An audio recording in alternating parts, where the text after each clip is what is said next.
Thank you so much, Joe. On deck, we're going to have Gabe Olson coming to the stage right now. It's Adam Taggleton.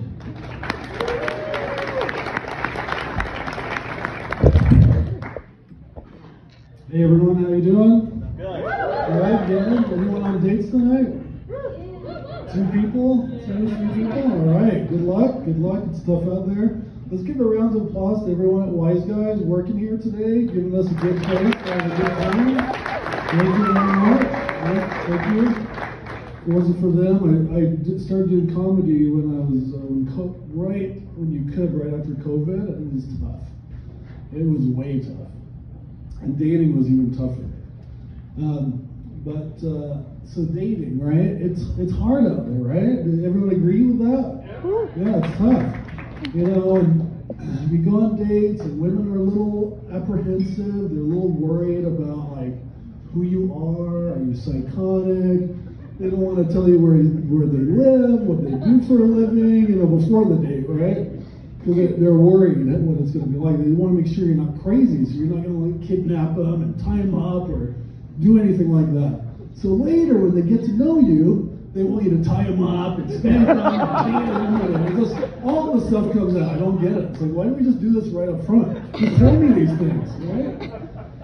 You know, and it's just the first date. I've been on so many first dates. It's crazy, right? So many first dates. I was in the back of an Uber, and the Uber driver goes, "Hey, aren't you the dating guy?" And I'm like, have I been on that many dates? I'm the dating guy? Oh shit. That's terrible. He was actually afraid. He saw me here at Wise Guys. It wasn't as bad as I thought. But you know, you'll be on a first date and you know, they go through all these questions and they ask you how old you are, where are you from, what do you do, to the point of nausea, right? Do you guys ever feel like you're on an interview?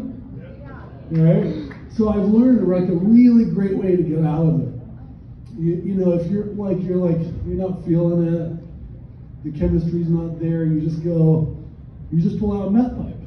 And then you know their questions, and it stops them dead cold most of the time.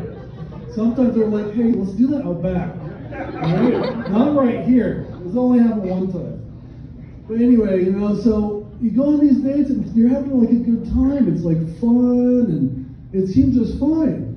And then, you know, you try to get a second date. And, you know, I've heard this a couple times, like, you know, I just didn't feel anything. And I'm like, what do you mean you didn't feel anything? I'm like, we had a good time, it was fun. And she's like, I just didn't feel anything. I said, well, how could you feel anything? You kept telling me, stop touching me, stop touching me, stop touching me. Thank you very much. Keep it going for us.